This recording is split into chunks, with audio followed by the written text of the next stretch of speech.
certainly a very compelling storyline. I love the idea of JRad, the long con, like picking up DK just to be able to like play their part in defeating Queso, right? Yeah. Like the villain. Well, I gotta say, for the folks at home, if you ever go to a tournament and you get the chance to play Queso, he's a very friendly guy who loves playing friendlies, and he's one of my favorite people to play friendlies with because he is always down to scrap. Yeah. He is always moving forward. He actually just picked up Captain Falcon recently, which I think is like ethically works very well with what he's trying to do, kind of deal.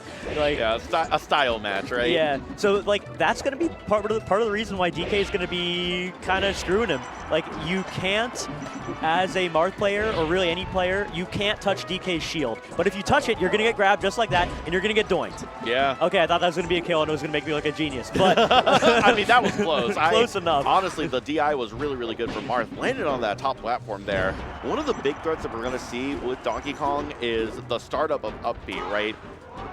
Yes. It is a really good out-of-shield option. It's very strong. It will kill Marth likely at 90% or something like that on this stage, depending on where you're at. Yeah, and DI also, you can totally own people with that if they're expecting a mix. It's tough. We saw the raw giant punch. 1 for 1. 1 for 1 on the giant punch. Yeah, those little smiling DK heads, there's still 4 of them. Haven't been able to take one yet. There it goes. 3 stock to 2 stock. Certainly very doable. DK is still kind of cooking though. That's another nice thing too about up B. Even if you're not using that initial hitbox, it does a lot of damage. It builds up a lot of percent. Okay, yeah, and that's the other thing. Even if you manage to cross him up, he's just out of shield back air is you're just owned. Yeah. Oh, got turned around. That was almost very dangerous for Donkey Kong, but able to make it back onto the stage. Love the use of light shield as well. That's historically one of the very weak things about Donkey Kong is that Donkey Kong doesn't have a good shield, very susceptible to shield pokes. So you see Donkey Kong players in the modern era adapt by using a lot more light shield to cover their body. The sacrifice is that you end up taking more shield stun because you're in light shield, but you also don't get hit. Oh, 2 for 2. 30% clean. Whenever DK players just let it rip and land it, that's hilarious to me. It's a lot like Samus, but I think it's even more hype. Because Samus, sometimes you just shoot it as a tech chase, and you're like, yeah, I was actually 4 moves ahead. This one is just like, I'm going for it. When the Donkey Kong main is raw dogging their giant punches. They're powered up. They're ready to go. We'll see. Oh, beautiful, beautiful recovery. That is another thing. DK's recovery is not good. I'm not going to say that is good. But there are certainly some things that are nice about it, and we saw it right there. It's difficult to edge guard like from on the stage. You can space it and sweet spot it very well in a lot of situations with DK. He's got a good recovery in a lot of ways that is not good for competitive Melee. Yeah. But it's like in a vacuum, if you were just to be like, how much ground can you travel? Oh, that's a lot of ground, you know? Yeah, and also how safely can you grab ledge without someone blowing you up from on stage, right? Sure. And we saw like the magnet hands effect, right? Ooh. Oh, beautiful tipper. Yeah. But that is a big boy. Oh, I like the attempt. That would have been pretty cool attempt. Or that would have been pretty cool if it landed, and it wasn't just an attempt, I should say. I saw a little hit shake from JRad at the end there. Maybe a little bit of relief, right? Sometimes when you're on the stage and you're getting nervous, and there's just that release of when you like take the match, right, or take the set.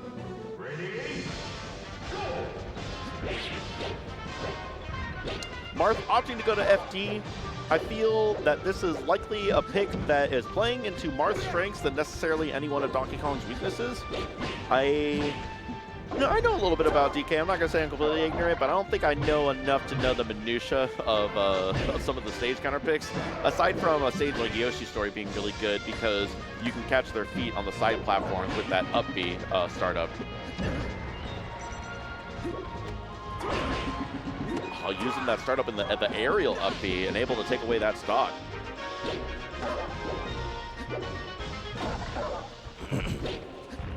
This that up air juggle. Oh, I like the attempt, but now you're going to lose your stock for it. Yeah, that's tough too because Marth lost his jump in there too. So 3 up air juggles, and we saw that up B. I'm surprised it didn't kill like 100% afterwards. I thought that was going to be a clean kill, but ended up getting the stock anyway.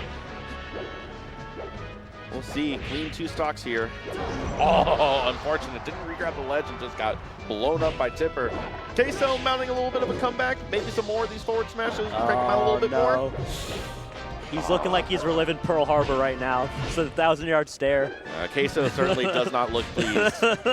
However, it is not over. There is always a way. And certainly Marth is a character that I never feel is completely out of it. I don't think that Marth ever lacks the tools to be able to mount a comeback quickly and efficiently, but these ledge techs were so sick. And the Marth killer. Oh, you're on stage? Not punished for it, though. Yeah. Oh, but you can't do the down air. And it's so frustrating, too. They do that little turn. I'm not sure if it is just a DI mix-up. I assume that it is because your DI changes so drastically whether you DI in front or from behind, but the down air down air was so choice. We got some traction going. Where the wheels are moving. The engine's close to overheating, but the wheels are moving. Yeah, I like that idea where you either get the regrab or set up an edge guard situation. Oh? Down air forward smash. This is doable for Queso. Absolutely. Right beautiful down smash. Yeah, I love that. That was sick. That is a fast down smash. It comes out in like 5 frames or something like that. It's super quick and almost killed. No. Ya boy! Ya boy! Break the curse. You can do it. Yeah, looking strong now. 47% is not really a whole lot. There's no giant punch online or anything like that, so certainly very doable. If Queso does the last stock, or does this stock like the last stock, that's going to be a dub. Yeah. Got to make it back to the ground first. True. Uh-oh. That was going to be a back air, and that was going to be his stock. That was going to be his winner stock. Okay. Beautiful stall with the side He's down. Oh, and he might be out. Yeah, that's going to do it. There And unfortunately, cargo, up throw, up air is going to do it. 3 years. The curse remains. Poor Queso. Listen, it's the run is not over yet. That was winner's side bracket. There's still a whole bracket of losers left to go, and there's still a whole lot of Melee left to be played. So, as a wise man once said, there's so much more. There's so much Melee to be played. There's so much more Melee to be played. Like, listen, I know that it's a joke, but whenever I hear it, I'm just like, you're so true, bestie. It's true. So true. It's true. I feel like that's why it's a joke. You know what I mean? Because everybody has the Melee player in all of us. We have it in our heart. We're just like. It's like, you know it. You know, there's Scar so much Melee left.